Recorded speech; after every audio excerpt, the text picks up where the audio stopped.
I accidentally discovered my strict college professor's dirty little secret. My professor has been driving me out of my mind all semester, and it's not just because I have a huge crush on him. I know it's ridiculous to have such an intense crush on my professor who has to be maybe 20 years older than me, but I haven't been able to control myself since the first time I laid eyes on him. He is a 6-foot silver fox who rolls his sleeves up every time he begins lecturing, and I can only admit to the internet that he makes me blush just by calling on me in class. I have had crushes on all of my history teachers before him, and maybe it's just because he happens to be an Egyptologist instead of a typical historian, but he's effing irresistible to me. Before you judge me, he doesn't wear a wedding ring and has never mentioned having a family. See, the only reason I've had such an obsession when it comes to my past history professors is because I love what they teach. Ever since I was a kid I've loved reading history books about battle formations and legendary warlords. So when I'm sitting in a classroom listening to an attractive man speak knowledgeably about topics I'm so passionate about, some wires just cross in my brain and body and I fall head over heels for them every time. But Professor Kane is something else. I have never had a teacher who has taught me so many new details and facts about eras I've been learning about for years. It doesn't help that he has this smooth deep voice and a full salt and pepper beard.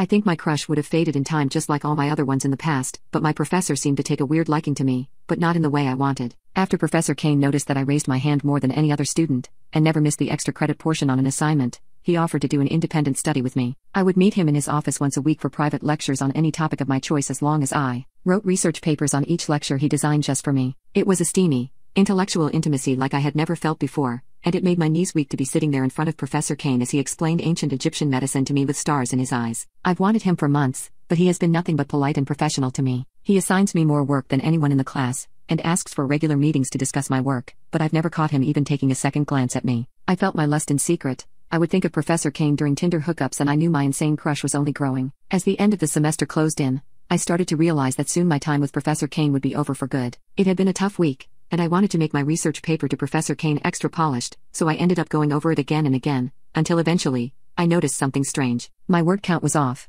I checked it a billion times, but my document kept saying there were more words than I had written. I didn't solve the mystery until I highlighted every word in the doc and tried to change the font. That's what finally revealed a secret message typed at the bottom of my research paper. I was dumbfounded, but after I read the message, I had to hold the edge of my desk to keep from fainting. The message said I loved you in that tight little skirt today. The same day I had written the paper, I wore a short skirt to Professor Kane's private lecture. At first, I told myself I was delusional. I had to be, so I checked who had access to the doc and sure enough, it was Professor Kane and Kane alone. My heart thudded in my chest as I realized he was the only one who could have left the naughty message, and I felt 1,000 emotions in my chest at once. I wanted him, of course, I did, but to read his words so direct, so inappropriate, I knew it was wrong but it felt so effing right. I snapped out of my wild daydreams for a second to check the rest of the private research papers I had written for Professor Kane. My heart stopped beating in my chest and fell right to my stomach when I slowly discovered each and every one of the dirty messages that Professor Kane had been leaving in white text at the bottom of each of my papers. They had to be written from him. He would reference jewelry I would wear to his lectures and would constantly point out what outfits he likes me best in. There were a few messages where he detailed how he wanted to take me right there in his office,